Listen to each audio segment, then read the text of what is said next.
and welcome to Likeable, a show where we discuss stand-up comedy from an entry-level perspective. I'm your host, David Sickle, and today I'm joined by Mr. Chuck Chillout. What's up, buddy? Saw, dude. How are we doing today? Good. Thanks for having me. Yeah, thank you for coming on. Is this your first podcast? This is my first podcast. First podcast, Yeah. okay. Yeah. But you've been on radio before? I have. Okay. I did about three and a half years back, like 20 years ago on 101.5 WPDH. Yeah. Where was that? Poughkeepsie. Poughkeepsie, Yeah. okay. Yeah. Right around here. This whole classic rock station around here. Yeah. Are you from, I like 101.5. Are you from Poughkeepsie? I am from Fishkill. Originally. Fishkill, okay. Beacon area, yeah. Bring this a little closer. A little closer. There we go. So you're from Fishkill, and then now you're Ulster County, Saugerties guy. Yeah, Saugerties. Yeah. I moved Saugerties. up there. My wife grew up there, and so Okay. her whole family, well, half of her family's up there. So after we got married, we moved up there. And The love famous Mrs. Chillout. Yes, Yeah. who is not with me today. I know. One of the first. Honestly, Every time I didn't recognize you without her. You know, I was like, "Who the fuck is this guy?" Yeah, dude, You know? she's super supportive. Honestly, she goes to like almost all my stuff, and I think it's support. She might be trying to keep the comedy groupies away. That's it. You know, That's I it. think what are they called? Chuckle fuckers. Chuckle fuckers. Yeah. That's the first time I've heard that. You know, Which works for me. You know, chill out. But yeah. I but mean, yeah. the women just must throw themselves. I'm at not you sure when- if she's scaring them away or if I am, but they're probably scared. They stay away because of the wife. They definitely stay away because of the jokes. Exactly. Brutal. No. I'm sure it is. It's a thing. It's a real thing. You know, the ladies. That's tough. what I hear. That's what I hear. That's what I hear too. But yeah, so she's actually getting her hair cut right now. So not that Okay. she would fit in this room, but Yeah, no, it's a very tiny room, but so I could barely fit my backpack in here. You know. but it's a great space. I mean, and the fact that they have this available is amazing. So Yeah, it's nice. I'm glad they don't charge me anything. Yeah. And I'm glad the equipment is fucking awesome Yeah. for everything. They treat me really well here. That's my camera. I enjoy it. Oh yeah, that's you. Yeah. Make direct eye contact the whole time. This is for our YouTube version. You want to get those. I'll make direct contact with the microphone now for the podcast, Spotify and Apple listener. Oh yeah. Yeah, you feel that? A little ASMR chill out. Yeah, this is Chuck Chillout. We're gonna bring it down. That's the problem, dude. I am loud. I never bring it down. Yeah. No, sorry if I blow out your car speakers, people. Hell yeah. Talk about a subwoofer. If I was smart, I would learn how to like equalize the sound on this thing, because I know other comedians know how to do that, but I don't actually. So we're not doing it. Sorry about it. It's been a long time since I had to do anything like that when I was in radio, so Not super. can't fun. help you. So you started comedy last year? Yeah, Are we at a year yet? I am coming up on a year. I just looked at my notebook and my phone. I went to my first open mic in Albany on July 17th of last year. Okay. At the Lark Tavern. Was Albany the first one you heard about, or was it just the first one that was available? It was the first one I heard about. Okay, So I cool. basically, I started doing improv back in like March of last year. And then, I did a couple of improv classes in Kingston and they were awesome. I'm actually starting another one on Monday. I'm trying to keep into it because I think it really does help the stand-up and the stage presence and being able to be on your feet, But I did a couple shows with them and I realized that I love improv. First of all, improv was not, I didn't know what improv really was until I did it. Yeah. And then it's amazing. It is so much fun. I tell anybody, like, if you get the chance, go to an improv class, go to Joe Jester's, Happenstancery, which I haven't been to yet, but I hear it's a lot of fun. I know a few people that have gone. But one thing I realized was in that, like, ensemble cast of improvers, like, if I mess up or I suck, like, I bring down the performance for other people. And same, if they mess up or they don't, they say something bad or whatever, like it's an ensemble thing. So I was like, I've been like teaching and presenting and stuff for 20 years at work. So I'm comfortable in front of a crowd, I always have been. And I was like, you know what? I want to try stand up. So mid-July, I just started Googling, like, oh, wow. And I had no idea of this vast stand-up community in the Hudson Valley. Like, as someone who'd never, I've been to a couple shows and things like that. But then I started finding, like, these open mics. And I'm like, oh. So we went up to Lark Street and just sat and watched. Yeah. And I was like, and I think they were doing 3 minutes that night. And the bucket pull. And I was like, oh, I can do this. Yeah. I can do this. I'm better than that guy, whoever that guy was.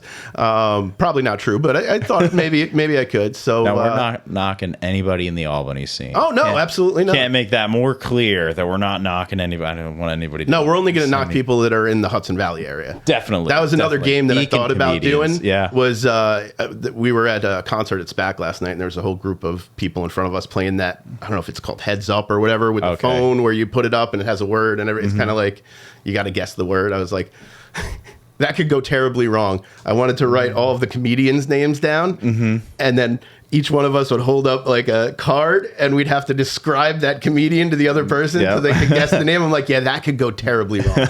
We're not going to do that. Yeah, I thought you were going to try to get me to play Marry Fuck Kill, Dylan Rasucci, Kevin Ludlow, and Salty.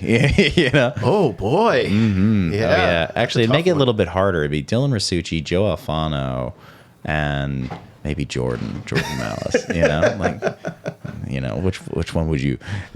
We're not going to play this game. I don't want anybody to feel awkward when I kill them immediately. I might feel more awkward if you fuck me immediately, but no, maybe I'm going to fuck and kill Dylan Rasucci. Which one first? Poor Dylan. Oh man. So I went up to that Lark Street, Lark Tavern open mic, and I thought the first set went pretty well for having never been up there. I just actually watched the video of it yesterday, and I was like, oh my God, this is terrible. Like, this is dog shit. And it hasn't gotten any better in the last year, but I've just gotten better at being dog shit, I think. Okay.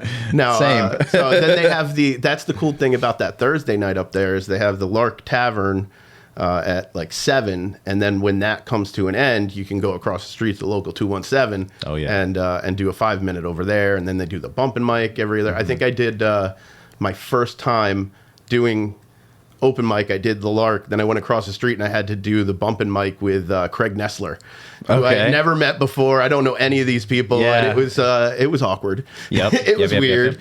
Yep. I did. They're doing bumping mic tonight. Actually, it's a Thursday for the viewers. Oh yeah. But they, my first and only bumping mic was with Blake Whitback. Oh yeah. Okay. And I was like fake hitting on him.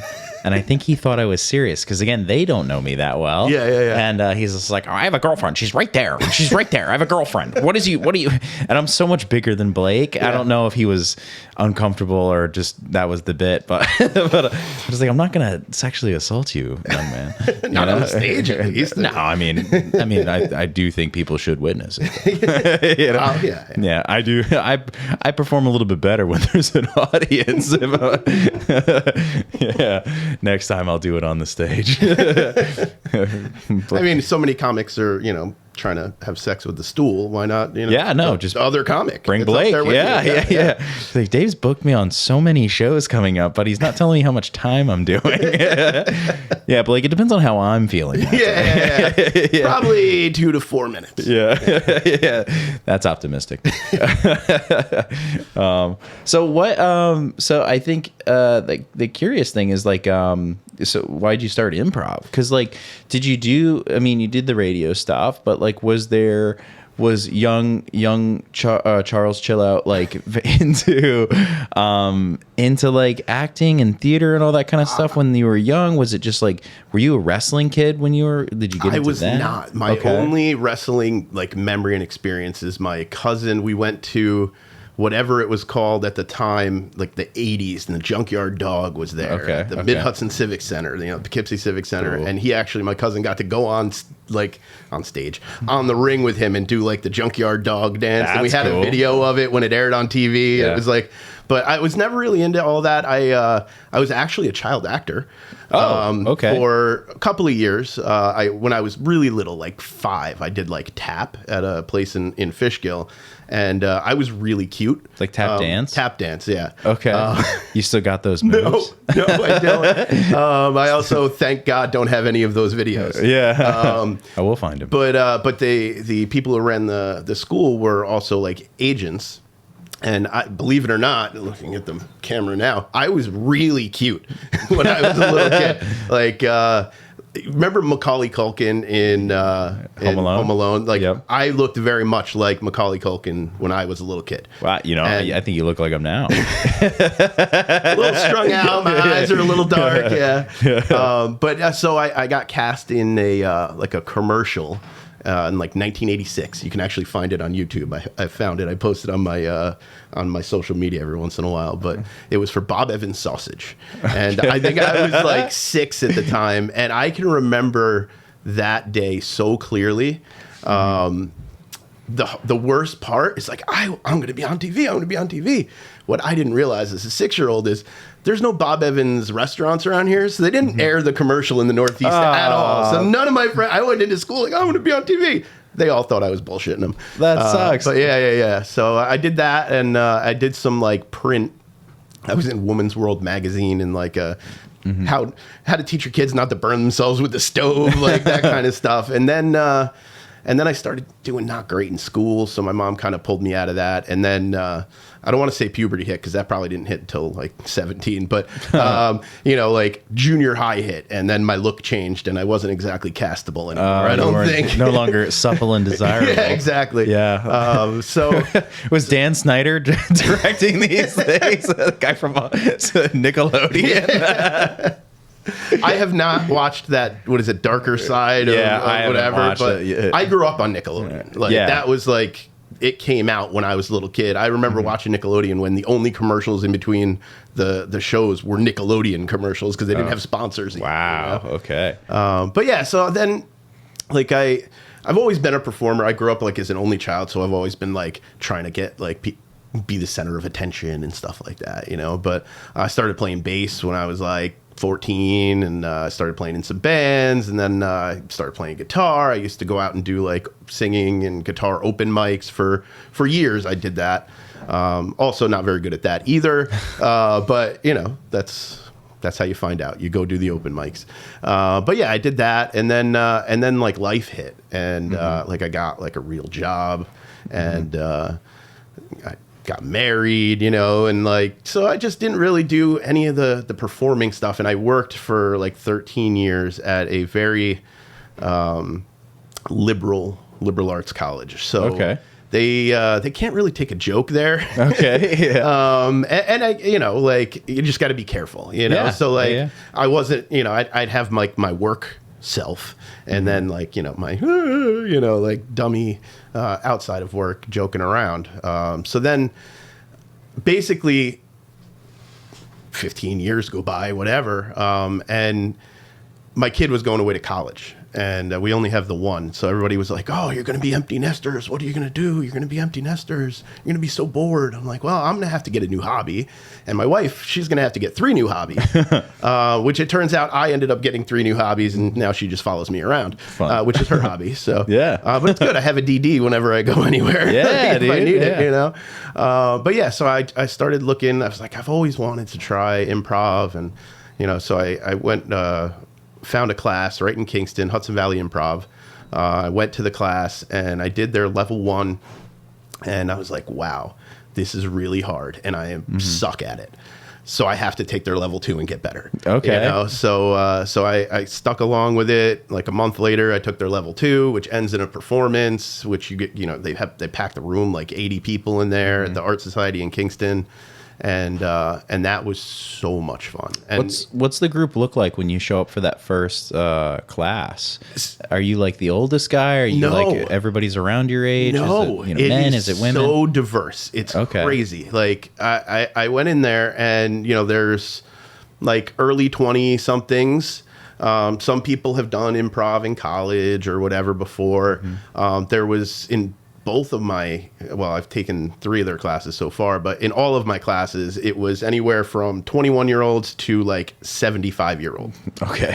It was all over. One of the things, the first day you sit down and they ask you, okay, what's your name? What are your pronouns? And, what makes you want to do this? And I remember there was this older woman next to me, and they got to her and she's like, I don't, what do you mean? What are my pronouns? No one's ever asked me that before. She was like 70 something, and just no one had ever asked her what her pronouns were. So we had to explain it to her, we need a location. The library. What? What did he say? We did have one woman in my first class that she came to like the first class, and I think she realized it just wasn't for her. Yeah. She was older. She wasn't really as agile, because improv is physical. Yeah, like you're jumping around. Like it could be like you have to be a dog now, and you have to like crawl around the stage and bark like a dog, and then in the next scene you're like a news reporter, and like you're carrying people. You're constantly up and down. It's a 3-hour-long class, and I would leave there exhausted and like super like just high endorphin rush, because it is just so. One of the things they explained it when I first got there was,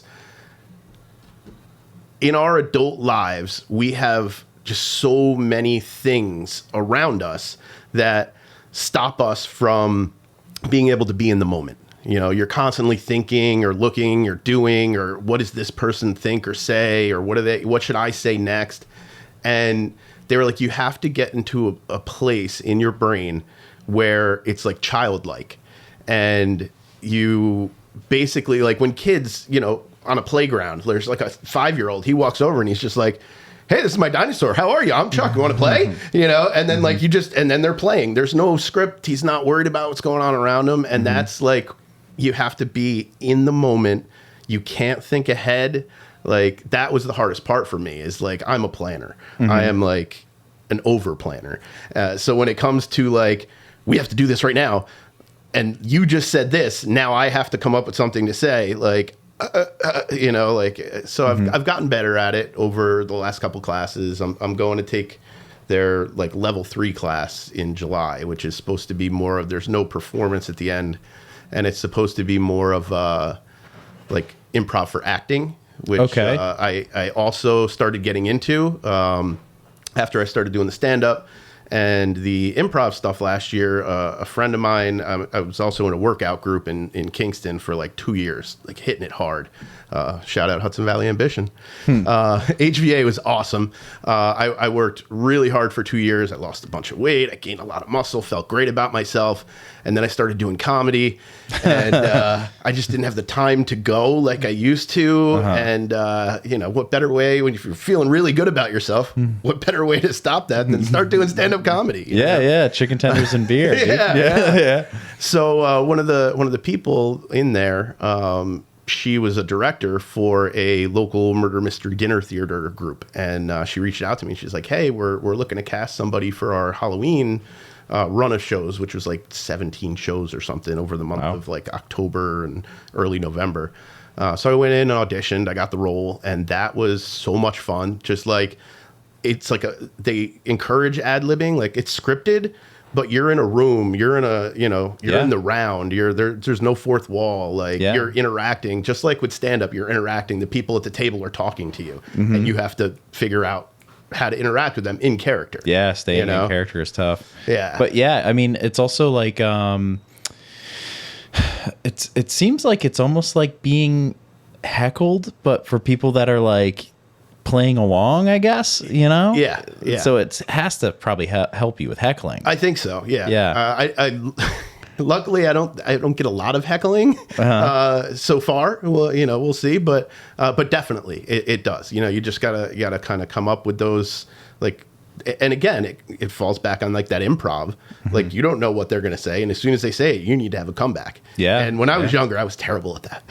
you know, like I was terrible at having a comeback. When people make fun of me, I'm like, oh yeah, well, your mom. Yeah. Yeah. For me, it depends on like how I'm feeling that day, because sometimes I'm just like quick, and then other times I'm just like, driving home 2 hours later, I'm like, fuck, I should have said this.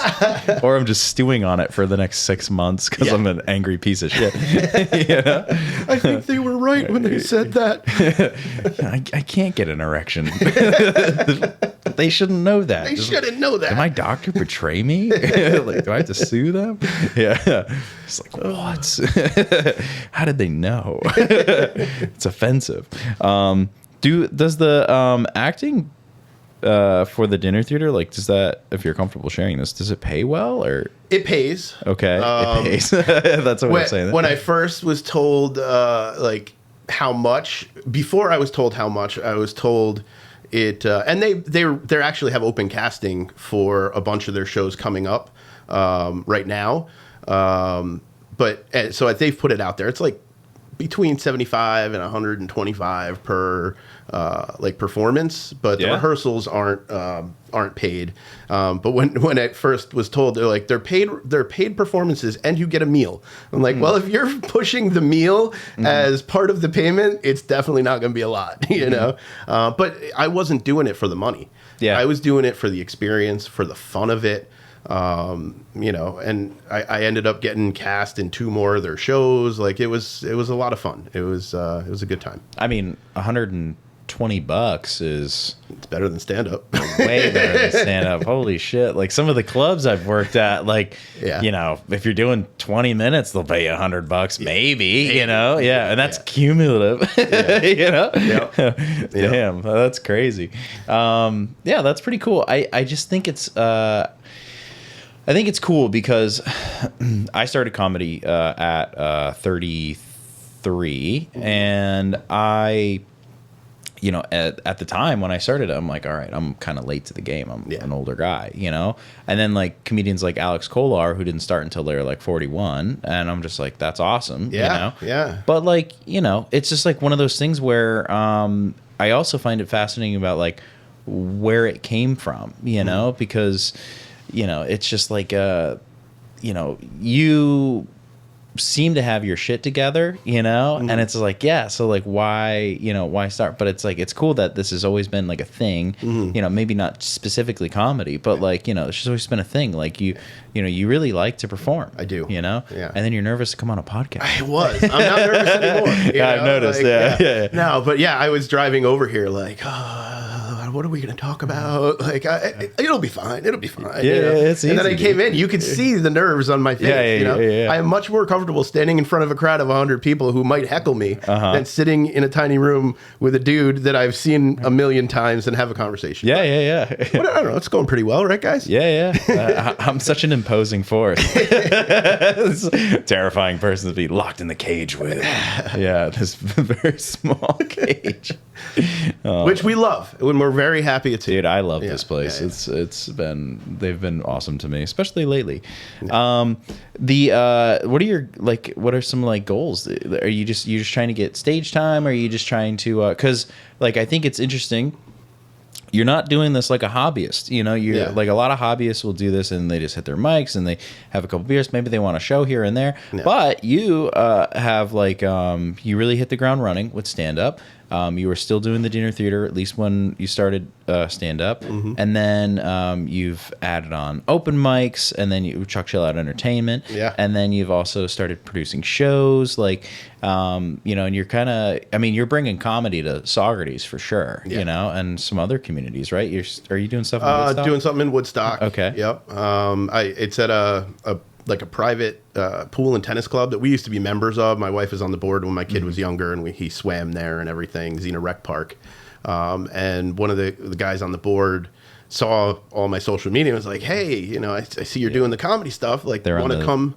The diving board.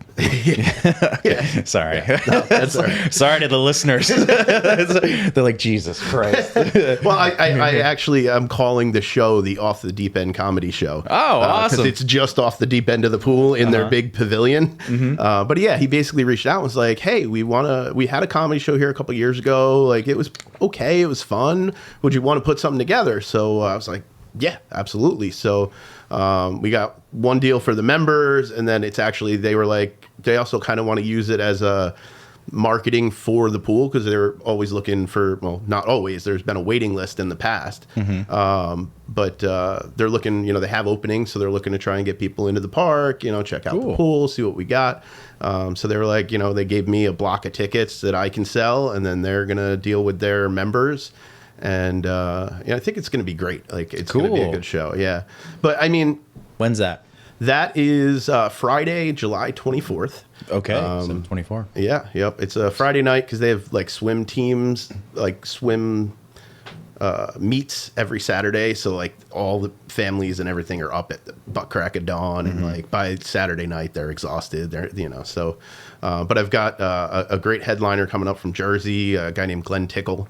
Okay. Alex Collar is on that show. Cool. Holly Vigiano. Cool. I think it's gonna be awesome. Tickets are on sale now, by the way. Tickets are on sale now at chuckchilloutcomedy.com. Yeah. But yeah, so I just, once I started doing the stand up, I was like, I fucking love this. Like this might be what my life has been working towards. Not that I think it's going to be like I'm going to, be some big famous comedian someday, because I don't think I can support that with the content that I have. Maybe one day, but like you said, starting later in life, I started stand up at 45. Like, so everything that people say or hear you talk about, like, it's 10 years until you potentially are going to be good. Yeah. And I get that. But. I don't have that kind of time, man. Yeah, I feel the same way, dude. I feel the same way. Yeah, like I'm gonna be like really old at that point, Yeah. So not that I'm trying to rush it or skip the steps. I'm just trying to get as much stage time as I can, get on as many shows as I can, get as many reps in, try and work on writing, and like just immersed in like I've never been so addicted to my phone in my life. It's just my Instagram, my Facebook is just all comedy stuff. You know? And I'm watching reels, I'm watching the, bookers talk about, this is what we look for, and all that. But so I decided, one thing, I didn't want to have to drive to Albany every week for an open mic, and Saugerties is a comedy desert. There was no comedy for probably almost 10 years there. Yeah. There used to be, I think Andy McDermott used to produce a bunch of shows in town, and I think well before COVID, that kind of stopped. So I also started a company, Chillout Entertainment. I was like, well, let me try and make a little money too. I bought a PA, and I'm buying things. So I bought a karaoke setup, and I was going to do like pub trivia, karaoke, and comedy shows. And so that's technically what's on the business card for Chillout Entertainment. But I went around town, and I didn't get any bookings for it. The problem is in that area, and you're right across the bridge, that genre of entertainment is saturated around here. There's a lot of people doing karaoke, a lot of people doing pub trivia. But I was like, well, my niche is the comedy shows, I guess. So I was able to get a hold of the now old owner of Mirabella's and Saugerties, and they have that. Have you been to the room yet? I don't think you've been in there. Yeah, no. I work trivia on Tuesday. Yeah. So I got a hold of him, and they used to use it as a dining room pre-COVID, and then they changed it into more of like a lounge where they do like whiskey tasting dinners and things like that. So that's cool. They book private events in it. It's got a bunch of like big leather couches and chairs and all that.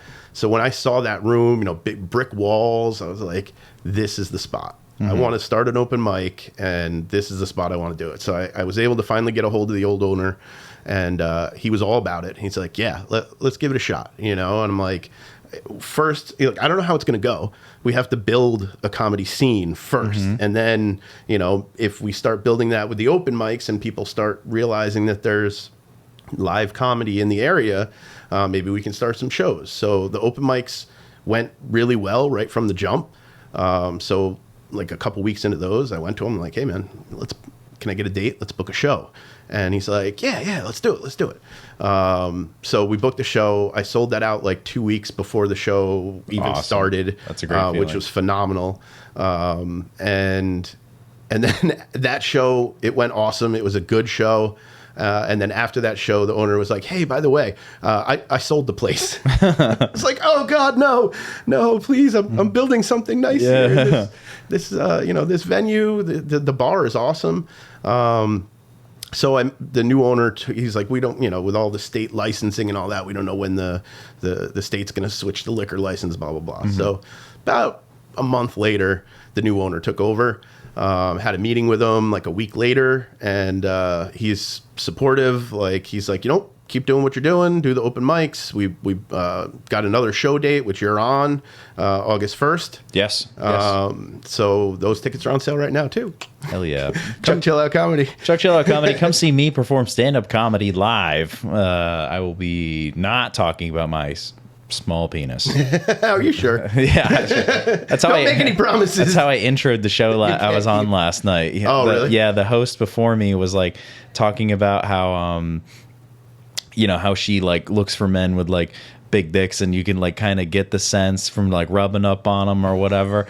And then I walked up on stage after she was done, and this was like a 10 o'clock show. Yeah. I like walked up on stage and I was like, I feel like you guys can just assume that that's that's not me. And, I was like, I don't think I give off that the big dick energy. Yeah. Yeah, I definitely don't either. Yeah, I give off big dick energy. It's just not like the anatomy dick. No, just God, like, I'm a fucking dick. Yeah.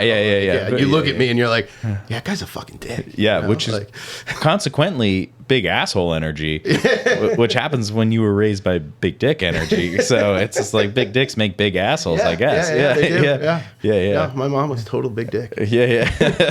My dad. So you're still running the shows over there. Sorry, we went on a tangent talking about the show that we're. I mean, this is stand-up comedy. How are we not going to go on a tangent talking about dicks? No, of course. I mean, yeah. It's the PP talk. Yeah, it's what the art form is built on. I mean. Yeah. Wiener Station over here. That's what the W stands for in WPDA. Wieners, penises, holes. Forgot D's, but we know what that stands for. So dumb, dude. Yeah. Sorry about it. No, that's my specialty. Dumb. So it's going well over there. Yeah, no, it's good. It's good. I'm looking to I'm trying not to like saturate the market, we'll say. I'm trying not to do shows too often. Yep. I'm trying to go for quality, not quantity in the area, So really at Mirabella's, I'm trying to do like an every 5 to maybe 6 week rotation on shows. And like right now, we've already got 25% sold for the next show on August 1st. Dang, that is that's really good. You should be proud of that. And I'll tell you why though. Okay. People like a deal. So when they were leaving the show last weekend, I said, "Oh, by the way, we have a show." I had the flyer already, and I have a big screen TV that I do a slideshow like you do at the Krog. Yeah. So the last slide, I did the flyers for the next 2 shows that I have, and I put up a discount code. Very smart. For the next 5 days, if you use the discount code, and this will air after that expires, chill out, then you get $3 off your ticket to the next show. Okay, very cool. Yeah, that helped, get people going out the door. The last show was like phenomenal. It was like just rolling. David Britton headlined it, and it was awesome. So people were excited to come to the next one. Yeah. But yeah, so it's going good. Yeah, I like it. That's awesome, dude. Yeah, I mean, the ticket sales are some things like I usually either do really well with or really bad with, and it's tough. It's really tough. Yeah, and I'm concerned for. Like I was looking at doing another show at a different venue in Saugerties because there's I know comedy kind of declines, comedy show attendance declines in the summer a lot of times. It's lighter out later. People are, it's beautiful. They're going on vacation, whatever. But Saugerties is a huge tourist town. Yeah. So I was like, I found another like private event venue that I reached out to, and I was kind of in talks with them, and it didn't pan out for now, but they're very interested in working with me on something in the future. I just like I ended up getting that Xena show, and I kind of like let that go to the wayside for now. But you know, we have the Hits Horse Show, which brings in like thousands of people. And the problem with that is most of the tourism that would come to a comedy show, they're not going to buy tickets till like the day before, the day of. Yeah, you know, so sure. like I don't know if I can handle like putting together a show like that venue. We could seat like 100 people, 120 people if we wanted. Mm-hmm. I'm like, that's a big swing. And, you know, like I kind of wanted to scale it up from the Mirabellas thing and keep doing the Mirabellas, but scale it up a little bit. And just because I have people like, I sold out the shows and I have like a waiting list of people that are like, if anybody cancels, I'll take the ticket. You know? Yeah. So I was like, if I could seat more in there, we could definitely sell it. So I was looking at this other venue, but then I was like, you know, I just don't think I'm ready for that. I'm not ready to take that swing because I think I'd have to get like a more expensive headliner to come in, to maybe a bigger name to like draw in, you know, people from out of town, potentially. Maybe, yeah. It was a lot of overthinking on my part. And it's definitely doable, and it's something I'd like to try and do in the future. But with Mirabellas, they have... like they're already a bar and a restaurant and they have events. Like, not that a lot of the people that come to the comedy show are like regulars at Mirabella's, but it's a known place that things happen. Where if I'm doing, so it kind of has its own built-in like marketing and clientele, you know, where if I do something at a private event venue that's literally like in the middle of nowhere, like up a hill from the main road, that they do weddings or, you know, art shows and things that's all on me. All that marketing, getting every butt in every seat is my job. And it's tough. You know? It's daunting, dude. Yeah.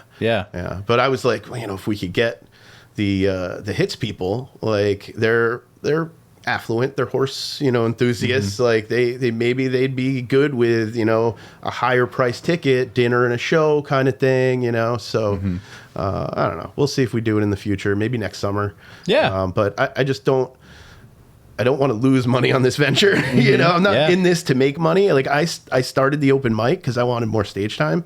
I started the shows because I love hosting. I love event planning. Like I've always been, like when I worked at the radio station, I was on the road crew and we'd go out and do all the mobile broadcasts and set up all that stuff. And like my wife and I planned our entire wedding, from like hiring the bartenders and buying the alcohol. And we did it super cheap because I am also very cheap. But I just love that. In the past, I was like, I think we'd be good wedding planners. Like that might be a cool job. But, you know, like having a stable, secure job, I was like, well, I can't leave this to do that. So luckily I'm in a position. A lot of my career, I worked like nights and weekends and overnights and 3 to 11s and short swings. And so it just didn't allow me to do that kind of stuff. But now I work like a Monday through Friday, 9 to 5 kind of thing, where I'm able to do things on the nights and weekends. So now's the time, man. Heck yeah, dude. Have you thought about, back to the Mirabellas thing, have you got like a waiting list? Have you thought about doing like a 7 o'clock and a 9 o'clock? I've thought about it. We've only had 2 shows there so far. Okay. So I've got a third booked. So I'm going to let it go for a little while. And, you know, like it's also kind of a marketing thing. Like, oh, I couldn't get into that one. I want to get into the next one, you know, because I think we could do it. I hadn't really thought of that idea. So thank you. Thank you very much, David. No problem, This is why I reach out to you so often. Like, hey, buddy, I got a question for you. Because, you know, you've been doing it longer than me. You've been producing. You've been hosting. You've been doing just comedy longer. Like, you've been an asset to me, and I appreciate that. Oh, dude, that's so kind. You know, like, I'll reach out and be like, hey, Stickle, got a question for you. You know, and you're always like, I saw you at a mic, and I'm like, dude, I want to try this. What do you think? And like, I don't want to call it expertise because I don't know how you're doing financially, but you know, not great.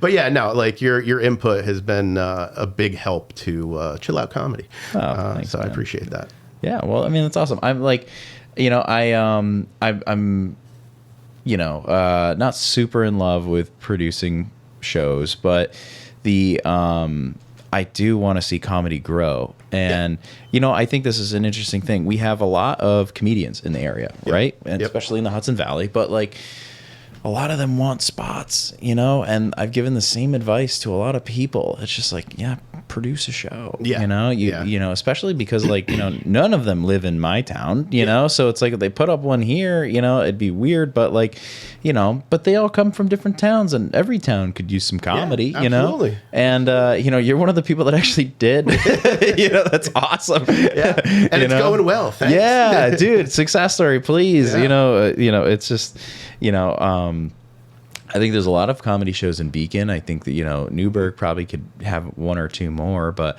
you know, like, you know, seeing a place like Saugerties get some comedy going, I mean, it just makes me feel like the way I felt with Rhinebeck. I mean, Rhinebeck didn't have comedy until like, well, the last time they had a comedy show, I don't know who did it, but it was like 2 years before the pandemic. Okay. And, you know, and I don't know how it went or any details, but that's all I know is like when I started the comedy in Rhinebeck, people were like, oh yeah, I think the last time we had one was, you know, around this year. And I'm like, oh, okay, that's cool. But now it's a monthly show, sometimes every other week. And, you know, I don't charge for it, but, you know, it's, you know, the bar makes some money off it, and you know that's cool. And I've been to a couple of them, and they're so fun. I was on one, where I dropped one of the punchlines of my jokes, and I was like, that was the best part.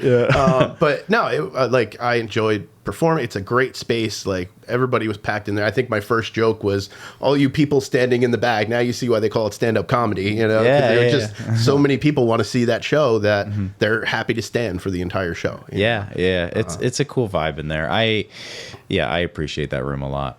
It's been cool to like kind of build it out and like curate it the way that it is. And if it was a bigger space, I think it wouldn't be as fun. You know? No, definitely. That's kind of why I like the room that we're in, because it's intimate. You know what I mean? Like I think we fit, I want to say 40 ticketed people, and then I stuffed the comedians in the back corner because I on the first show I asked them, like, would you guys be okay green rooming like somewhere else, but you won't be able to see or hear the show, or would you rather be in the room? And all of them basically said they'd rather be in, and I agree. Like you want to see how the show's going, you want to see what other people are saying, you know. So I could maybe sell a few more tickets in that back corner where I stuff all the comedians, but it's not worth it. To not have them. It totally improves the show. And honestly, I think that, and I know myself going to small comedy shows before I started doing this, like it's kind of cool to see the comedians over there. You know, like, oh look, I think that's the comedian on the poster. You know, like, and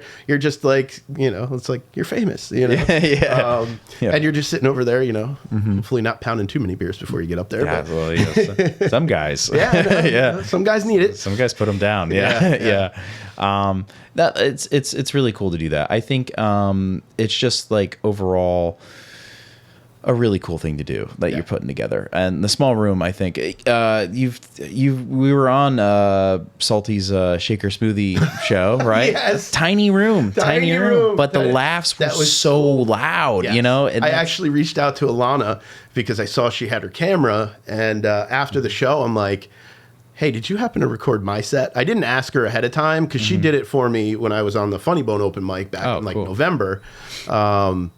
And I didn't think to ask her or whatever. And, you know, one of my coworkers came to the show, and I went outside because they were still in the car. And I'm like, hey, just so you know, because my boss came to another show I did at Chillitos, like in December or something. And like the food, the buffet ran out. And like it was the comedians didn't do great with the audience that was there. You know, like I think multiple people told me that me and James DeSalvo did the best, but I think it was just our demographic. Okay. You know? But so my boss came to that show and didn't have the best of times. Okay. And then when my other coworker came to the smoothie show, I'm like, well, our boss came to possibly one of my worst shows, and now you've come to literally my smallest show. Like there is because it was raining that day, so normally he moves like a lot of stuff out and can fit more chairs and all that. But still, like the energy in that room was great. Very positive. So I reached out to Alana and I'm like, hey, I'd like to maybe if you videoed that, try and use that for like submissions or something, because she has the nice camera up there and everything, but she didn't hit record until she got up there, and then she recorded everyone after her. Yeah. So I missed it. I'm like, darn it. Yeah, I got that email afterwards. She's like, "Yeah, I got you." I was like, "Oh, hell yeah, dude!" Nice. Yeah, that was nice because I just did audio. Yeah, I do audio on pretty much everything that I do, and then I try and do video, but the problem is I started using this app on my phone for like, it's called Stand Up Studio. And I really like it. You can put all your jokes in it. You can build set lists. You can put all your shows in it. But then I can't use my phone to record. And I got this fancy new iPhone a couple months ago that records a really nice video. But what'd you do with your old phone? It doesn't record nice video. Oh, so what if you just use that one to record? Well, it doesn't have service anymore, so I can't really put the app on it because the app runs off the internet. So because I got to one place and there was no service, and I'm like, oh, luckily I had my notebook too. You know, went back to old school, but it's nice because I can set that down on the stool in front of me. It has a set list there, and it has a timer on it. But it also audio records. It can audio record, and now they've done an update where you can go back through and time all your jokes. Oh, and then the more you do that, it'll average it. So if you say, "Oh, this joke's a minute and a half," and then like you record it 5 times, and they're like, "No, that joke's 2.5 minutes." You know, you're like, "Okay, I should probably either change the number on that or fix that joke." You know, what's it called? Stand Up Studio. Stand Up Studio. Yeah, I've actually talked to the developer via email. Okay, he's out of Canada, and I found a glitch, so I sent him like an email on the contact us. He got right back to me and was like, "Oh, I just saw that yesterday too. That's coming out in the next update tomorrow night." And so the only thing is, why does he do this? It doesn't cost anything. It's a free app. Is he stealing all our jokes? Maybe. Yeah. Which, whatever. He's in Canada. Is he selling ads on there? No. There's no ads. There's nothing. It's just like a free app. Check it out. Likeable is brought to you by Stand Up Studio, the app. Find it in your local app store. It's like a Walmart, but on your phone. Please enjoy this app. Rated 10 out of 10 by Chuck Chillout. Fast customer service response time. 8.5 out of 10. 8.5 out of 10 by Chuck Chillout. Let's bump that up to 10 out of 10 with a sponsorship from Stand Up Studio. Fun. But so I need to video record more of my stuff. Like the first show we did at Marabella's, I recorded the whole show on my phone, but then I didn't have my phone, so like the second show I didn't record it, and I really wish that I did. Like the whole, because what I did for all the comedians, I basically, because this records really nice video, I then took it home, edited it down, gave everybody clips that they could share for submissions to clubs or whatever. And I wish I had done this last one because this crowd was there and they were ready to laugh. Like it wasn't like, there wasn't quiet the whole night, and I'm like, I really wish that I had gotten that one on video, because that would have been good for everybody to be able to use for submissions or whatever, just to look it back on it and say, any of them tape themselves or no? I don't think so. Damn. Missed opportunity. David asked me beforehand, he's like, "Hey, you're going to record? I have a camera, but my tripod's broken right now." So I don't think he ended up recording at all. So, dude, rough. Rough. Have you seen David Britton? Yeah, he does material about polyamory, I think. Sometimes, yeah. Dungeons and Dragons. A little bit, Yep. Yeah, he was in the murder mystery stuff with me. That's where I first met him. Cool. Keith Prince is in it as well. Like that's like where I met these stand-up comedians, and then like now I'm seeing them and booking them in the stand-up world, But David is like just so quick, like because he's got that big improv background and all that. And he's been doing comedy for years. Yeah, he's like, I've talked with him a little bit, but he just seems like a really nice person. He is, yeah, as a person, absolutely. Yeah. And like the more nice people that you can find in this industry, the better it is. Like we touched on it briefly earlier. Like I look at comedy in this area as much as I can as a community. Like I want to help other people like get stage time. Like you help me with like advice on, producing shows or like you gave me a tag on one of my, that Old Navy joke. And, I did it at the Smoothie. Okay. stolen denim.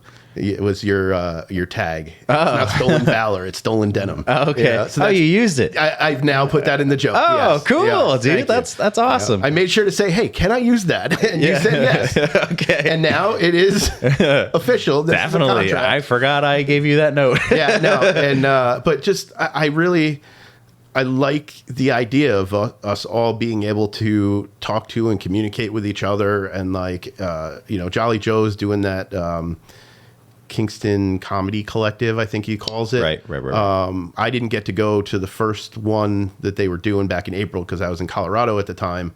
But they basically all just met up at like a Chinese buffet, and it was on 420. So I don't know how much productive it was, how productive, or how much if they got thrown out of there like salty for eating too much Chinese buffet. But I heard it was fun, so I want to try and make one. Actually, Joe just reached out to me, and he's planning to try and put one together before my open mic next week on the 30th. Cool. Like at the venue, and then everybody can kind of meet. Just like, what do you need? What's going on for you? Like on Tuesday. Yeah. Gotcha. Yeah, okay. when you're doing trivia. Yeah, that sucks. I really, the last one I wanted to go to, but it was 420, and I had a show in Boston that got canceled last minute, so that kind of sucks. Yeah. But I didn't drive out to Boston, but still, I'd already, So anyways, I don't smoke or anything. No. But, yeah, it was, I was like, all right, I don't know how productive this meeting's going to be. Yeah, no, absolutely. And again, I don't know how productive it really was, but if anything, it got multiple people in the comedy community together in one place to talk comedy. And whether they talked about anything that was relevant or helpful, or they just ate dumplings, I don't know. But I think that's a good idea, like moving forward. Like the Albany comedy kind of has that. Like they have their group chat up there, and they use it, I think, to like deconflict, because that's something that starting to produce shows, like one, I don't want to saturate a market. Two, I don't want to step on toes. Yeah. Like if you do a show in Saugerties, like I don't want to. One, I don't know that I want to do it in the same town, but I definitely don't want to do it on the same weekend. Yeah. You know what I mean? So it's nice. I think they do that in the Albany scene. Like, hey, we're looking to produce a show at this venue on this date. Anybody else got anything going on that night? And I think they kind of deconflict, because at that point you're just stealing seats from each other, We have stuff like that here, but it's not like we're not super organized. I think everybody's still kind of independent when it comes to stuff like that. Because I mean, even like Dave Bailey, shout out Dave Bailey, has his newsletter each week, and like he's trying to get dates from everybody as far as what the shows they're putting on and all that kind of stuff. And that's like a email or a text or whatever that goes out, like a week ahead of time and all that kind of stuff. So I mean, he's doing good effort in that kind of department, so I mean, there's at least one resource of that kind of stuff. And even like I tried to do a list of the open mics, and like that, it's a pain in the ass to update, to take down and put up and whatnot. But I tried to do that with the pod. It doesn't matter. But yeah, we're on the cusp of something like that. The other thing, the difference between here and the Albany scene, I think, is the Albany scene geographically, they're so much closer to each other. Yes. Here, I just met Jacob for the first time like last month at the open mic that Keith did at Tapped. Yeah. And like, it's funny because like we know each other from social media, but we've never met in person, you know? Yeah. And I hear he's hilarious. Like he was great that night.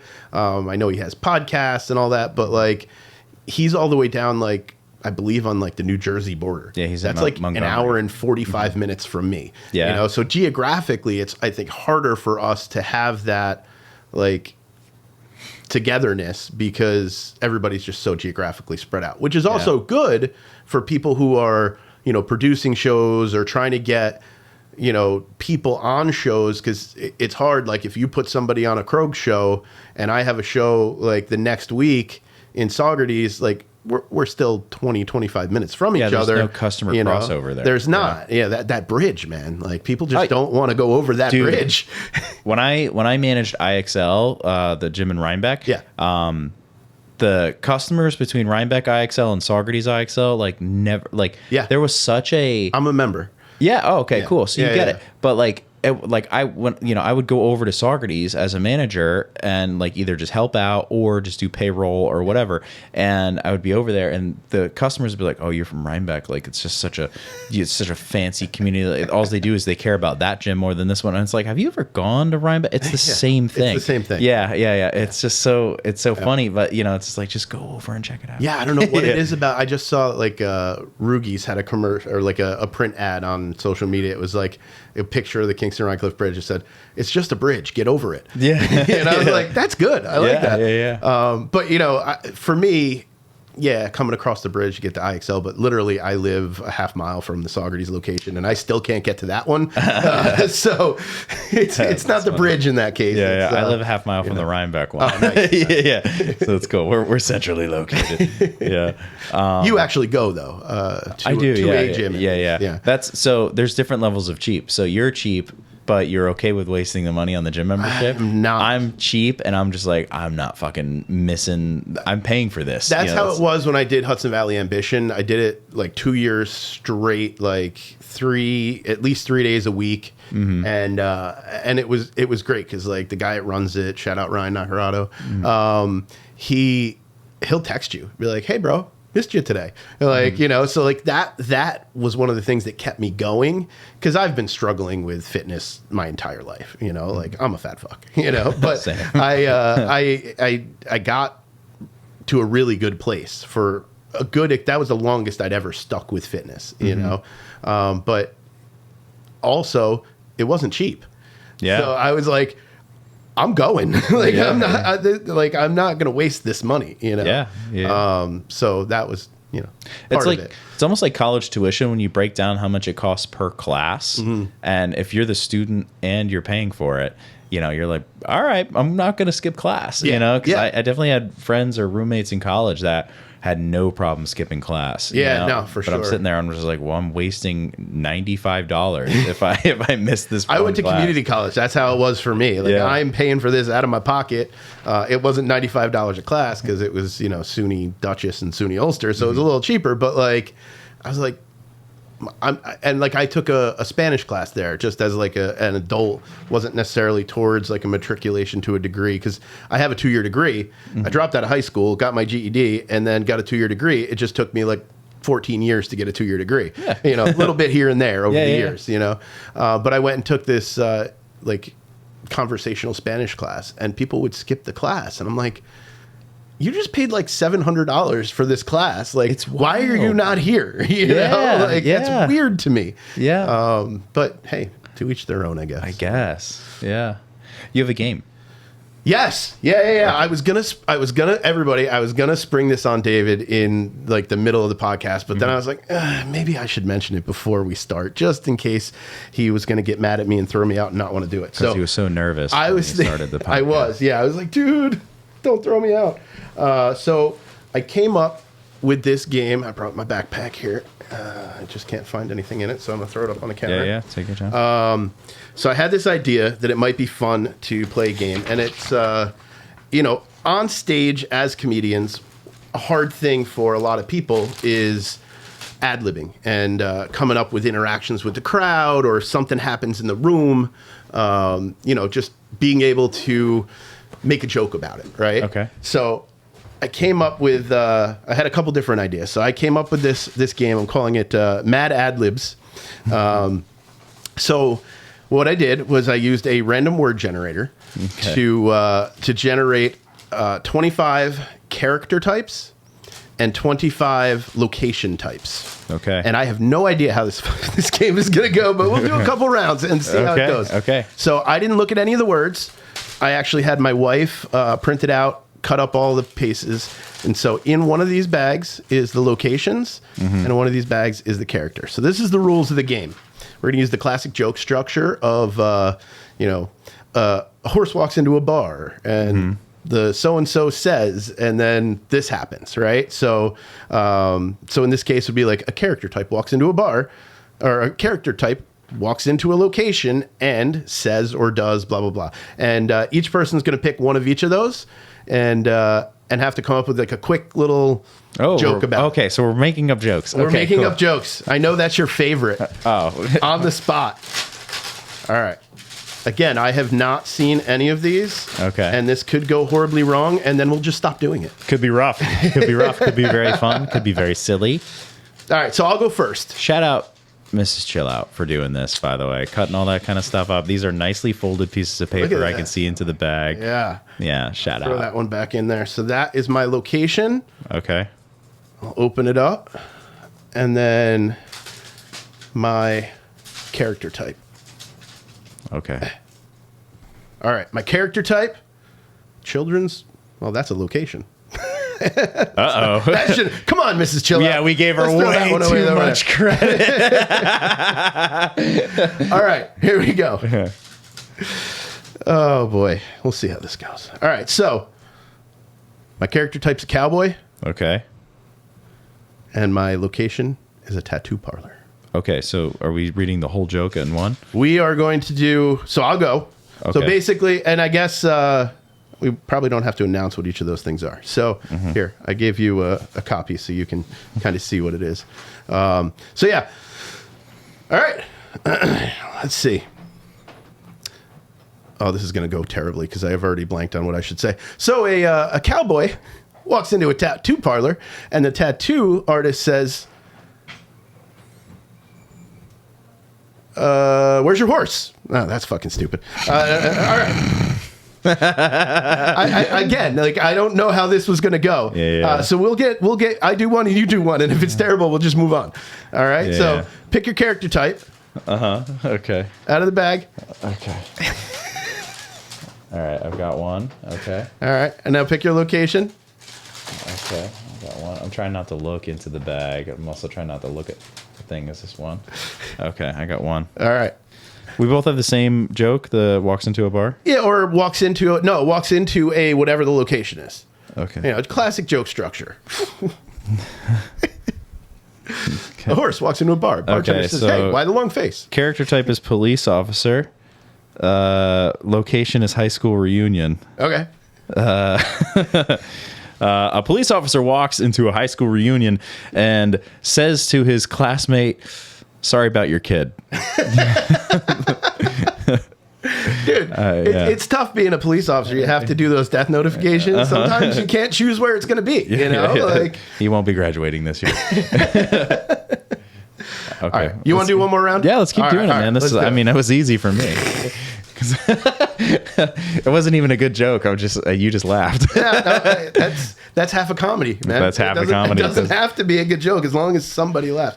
See, I don't know what. Oh, there it is. Oh, damn it.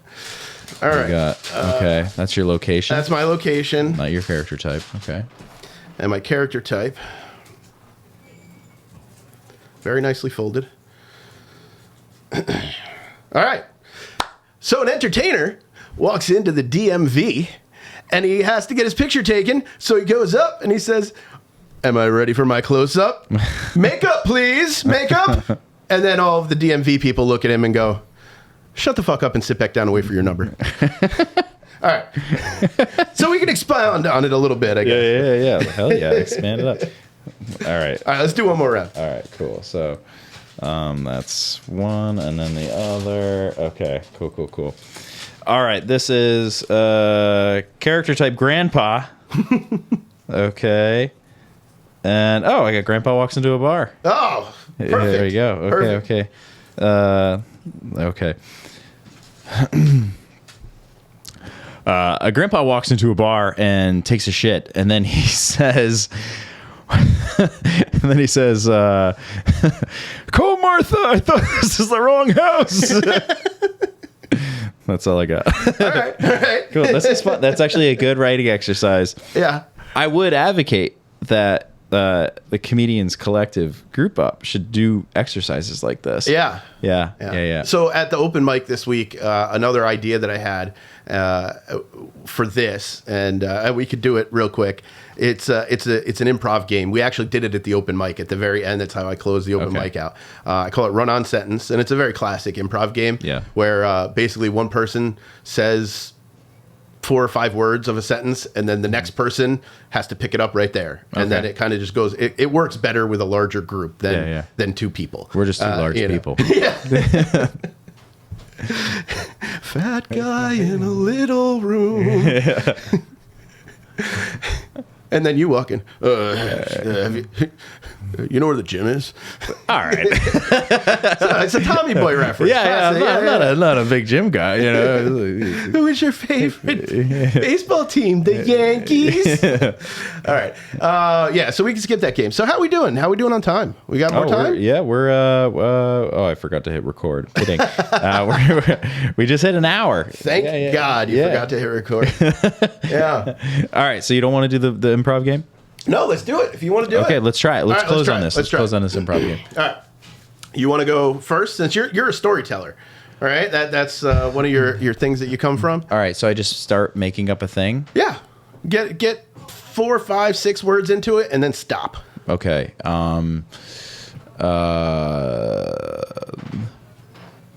In Kentucky, an old woman drinking at the counter hears the door ring, and in comes a stranger.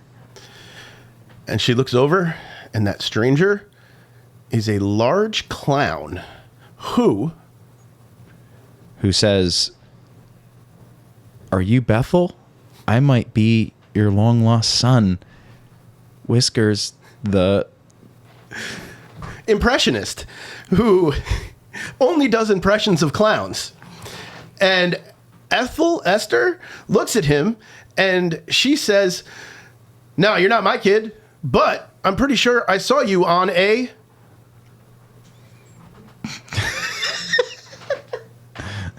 Fuck. It's not as easy as it seems, right? Pretty sure I saw you on a billboard a couple years back advertising your clown business. But what was with all the large women in the background of the billboard who were only wearing bikinis with swastikas on them? And for some reason, they were all lactating? So then Whiskers the clown says, "Listen, lady, I didn't come in here for you to judge me. I came in for some milk." Which the women on the billboard are no longer producing. And then poor Ethel keels over and dies. The end. Wow. Okay. All right. It's hard, right? Cinema. I feel like we were all there. Yeah. No, I was half in, but that's all the way in for me. And back to the dick jokes. Yeah. But again, like I started improv, and that's one of the first type of things. And when you're in a larger group, you can do it one word at a time. Mm-hmm. So I say blue, and then the next person says J, and then you go around in a circle, and sometimes it's hilarious. Sometimes it's like, what the fuck are we doing right now? Yeah. But it's not easy. It's not easy. But I think, honestly, it doing these types of activities and exercises helps you to just think in the moment. Yeah. And I found in doing stand-up, like a lot of people are just so, and I'm the same way, just so into my act and what am I going to say next, that when some guy throws a bottle and it hits the wall, you don't know what to do. But like good comedians know exactly what to do, and they can stop what they're doing, address this craziness in the room, and then go back to what they're doing. Yeah. So that's something that I've been trying to work on in my comedy for sure. Yeah. I think that's just to elaborate on that a little bit more before we get out of here. I think that's the difference between being funny and trying to be funny, because like when you're a new comedian and you're on stage, you might be a funny person, but you're on stage just trying to be funny. And then, like once you're an established comedian, you just know you're funny. Mm-hmm. So when something happens that's random, like a bottle hitting the wall, you just know how to be funny. Yeah. And you're no longer just trying to be funny. Because when you're trying, you kind of lock up a little bit. Yeah, for sure. For sure. And that's, it's all experience. It's all getting out there and doing reps, doing shows, and having that crazy shit happen during it. Yes. That again, I don't have 10 years to get good, so I got to try and do it in a shorter amount of time. But if I don't, whatever. Like, I'm having fun doing this. Yeah. And I would love, like, you had asked the question kind of in the beginning, like, what's my goal? My goal is to just get better and have fun doing it. But ultimately, what I would love would be able to, like, quit my job, live in a van, and tour around, like, just doing weekends around regionally, whatever. Like, it'll probably never get there, and I'm fine with that. But like, that would be, I've always wanted to in my life, like, just be like a nomadic person and live in a van and like just drive around and experience the country. But if I could also like make people laugh while I'm doing that and maybe make a little money off it while I'm doing it to support that nomadic lifestyle, that would be awesome.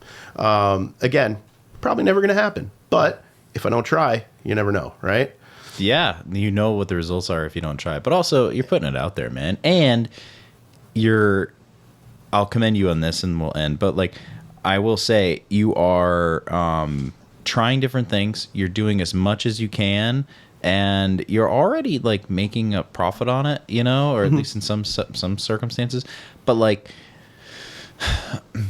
you're at least not doing that thing where people talk about something and then they don't follow through. Like, you're at least like you're asking questions. Like, you're asking people around you that have more experience. So that's just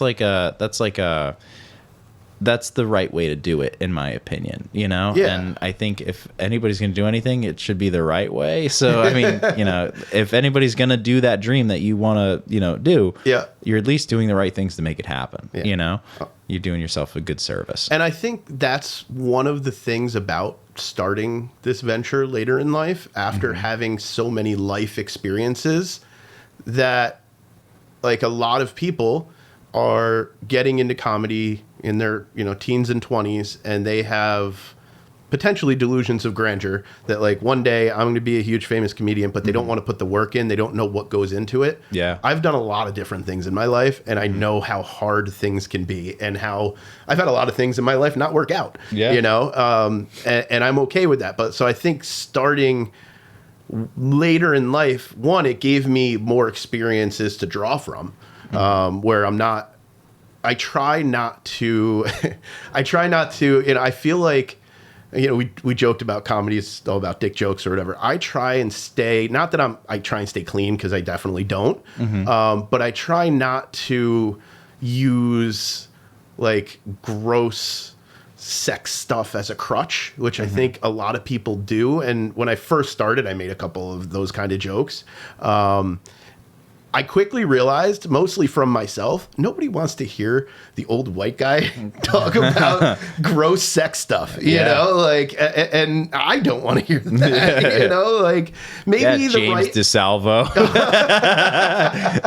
Oh, I tell you, weed was better when I was your age. Sorry. I did, I know we're wrapping up, but I did one of the VIP comedy things, and like a show there at La Florentina, and it was the James DeSalvo Get Off My Lawn show. Like, I was like, this is perfect. And it was like all older comedians, and like the crowd was older, and it worked, you know? So, I mean, maybe older people are more, but you know, a 25-year-old doesn't want to hear me talking about coming on somebody's tits, you know? Like, no. And I don't feel comfortable talking about that, you know? Like, it's, but there's a lot of people out there doing it, you know? And if it works for them, cool. But even like, I watched Funny AF with Kevin Hart, and I voted for Osama Siddiqui. I thought he was the best.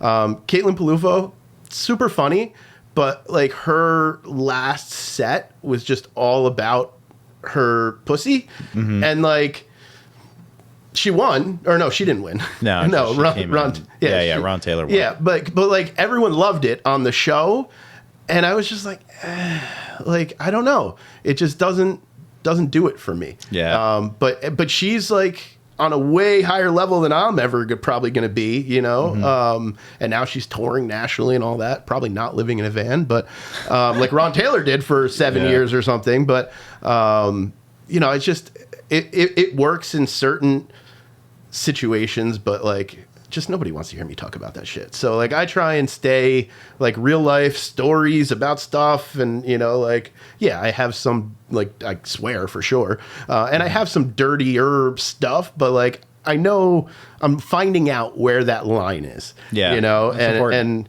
I don't want to be that gross old man. No, yeah. And, you know, unless you're on the lineup, and if I do those dick jokes, like, I'm the gross old man. So I'm not trying to be that guy either. You know? Yeah. So if you're Unk, what am I?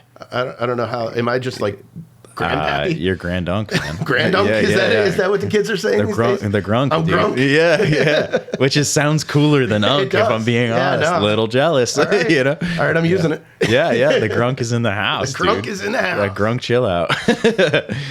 Dude, thank you for coming on. It's been a real pleasure having you in here. I'm glad we've settled in, and, you know, and thank you for thinking of the game. You know, that was pretty cool. I thought it would be a little fun. Yeah. Mix things up a little bit. I also I saw how Carl had rewritten your theme song, so I almost got my guitar out and rewrote your theme song. Lovely. And recorded it to give to you, just to have like a fight with Carl on whose could be better. Oh, who could be better? We could have a maybe, song contest. Yeah, maybe each one of your guests tries to do their own rendition of your theme song. Oh, yeah. I like it. Stick with it. Do your The thing. original? The original. Yeah, even But though it's AI. Sticks in my head. I understand that. But Yeah. I like the original. I love that Carl takes us out of here. You know, I like sending everybody home with a little bit of Carl, and they're like, yeah. I still like, I go back and forth between which one I think of in my head when I'm thinking of the theme song. Yeah. You know, because like, you know, I love the AI version, which is kind of sad, but the, but are you likable?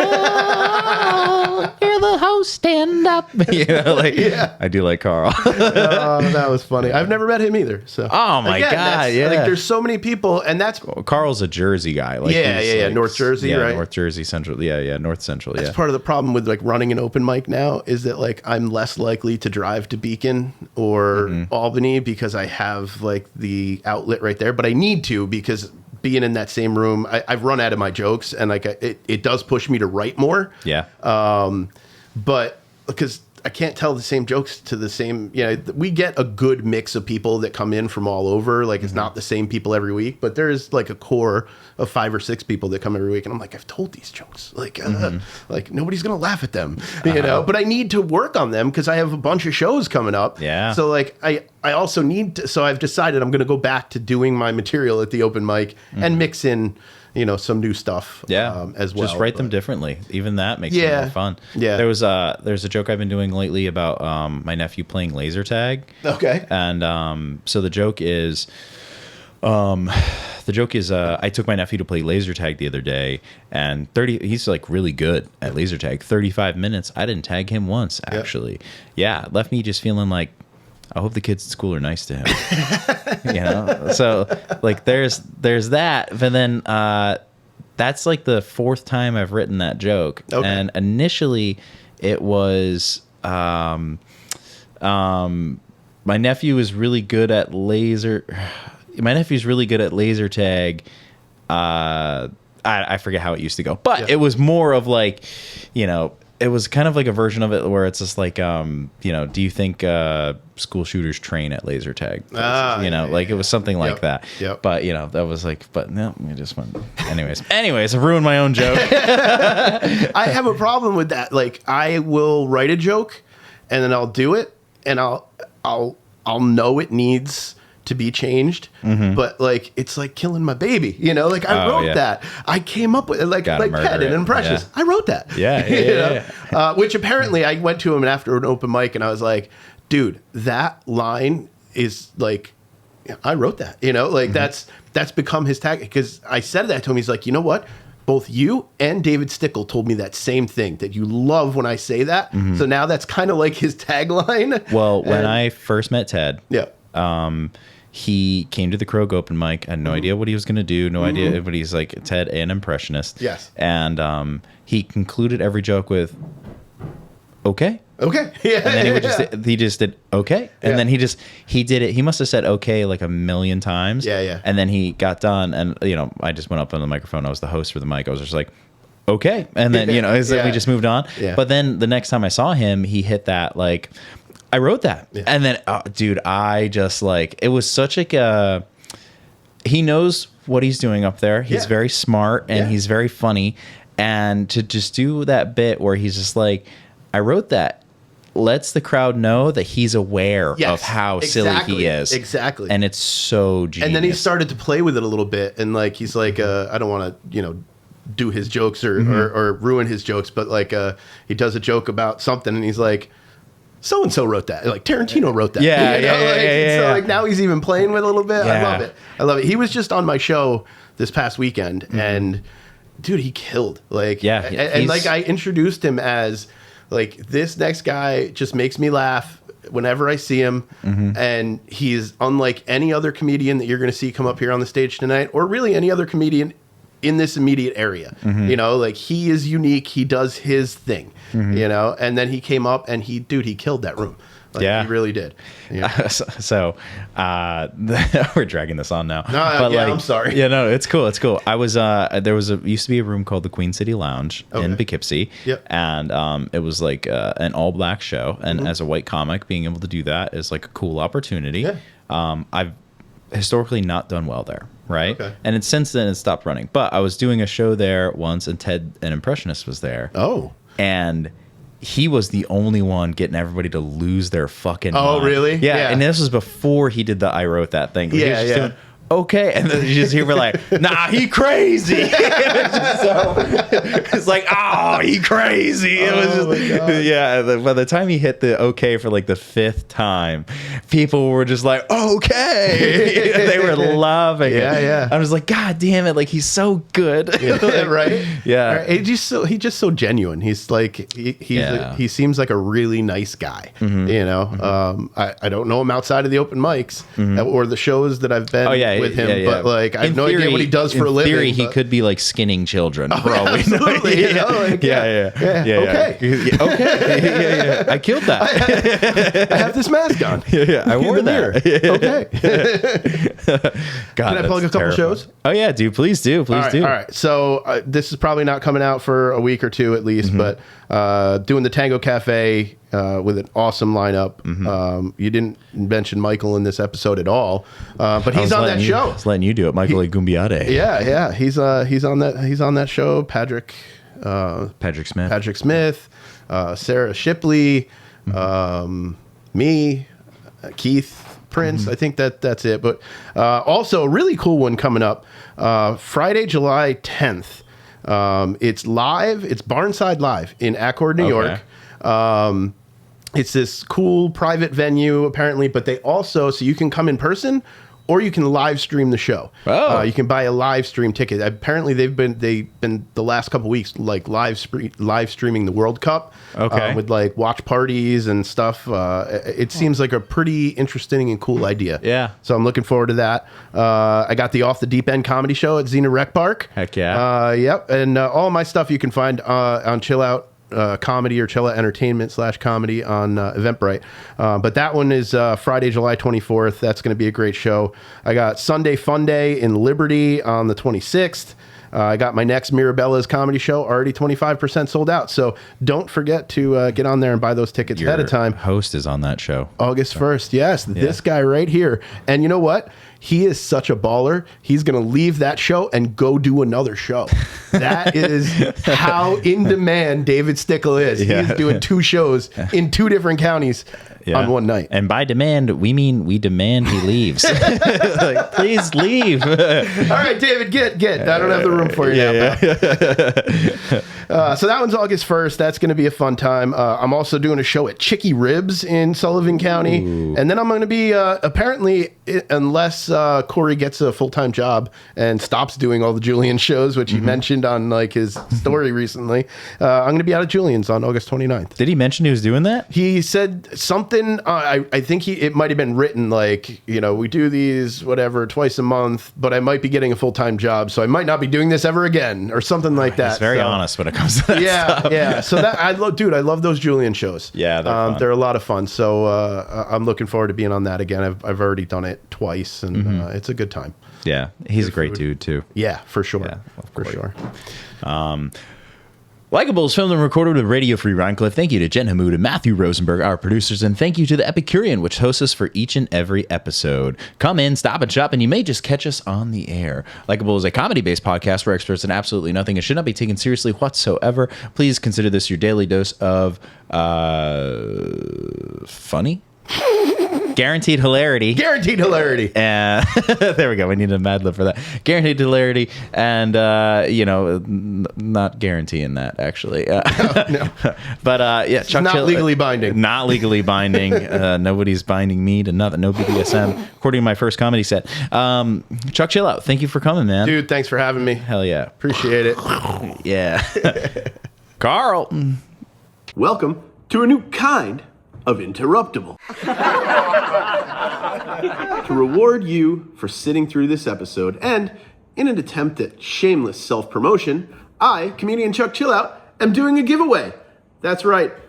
If you're watching this, if you're listening to this on Apple or Spotify or wherever else you get your podcast, make sure to go to Chuck Chillout Comedy on Instagram, follow, and DM me the word Likeable. The first 10 people to do that will be put into a drawing for 2 free tickets to their choice of any Chill Out comedy show. So be sure to follow and DM me to enter. The drawing will be done on Instagram, so just to make sure it's fair, because I'm kind of a sketchy fellow. And now, back to the show. Wake me up when July ends. Oh, hey. Didn't see you there. This is the end of the episode, presumably. And guess what? It's also the interruptible. We have, we've got stuff to share. We've got 7:10. We're going to be doing the Krog Rhinebeck show. We're getting close to the end of those. 7-11, May 11 Friends in Brooklyn at the Brooklyn Art House. That's going to be a very fun show. I don't know anybody on the lineup, but I'm always excited to do shows in Brooklyn, especially this month, because on the 17th, I was supposed to do a show in Saratoga. Personal reasons, could not do it. Personal reasons for the booker. So I won't be doing my 25-minute set. Not a big deal. No big deal. I'm not crushed. I'm not heartbroken. Okay. I'm going to be at Cafe Mia in Brooklyn with Big Chuckles Comedy. That one's going to be a super fun one. And then on 7/18, the next night, I'm going to be in Bayshore, Long Island, which is exciting for all of us. And then on 7/19, I'm going back to Brooklyn for a comedy social, which is going to be a great time. We have the World Cup right after that. That's going to be super exciting. That should be a really fun show overall. So, and on 7/24, going to be at the Denizen Theater. I'm not on the lineup, I don't think. I'm just going to be hanging around. There's people walking by the window right now. And on 7/26, I'm going to be in Liberty, New York for Sunday Fun Day. That lineup looks pretty cool. I'm very excited for all of it. I am realizing that the audio on this might be pretty rough, and I'm sorry about that. But you know what else I'm not sorry about? Is Carl getting us out of here. Carl!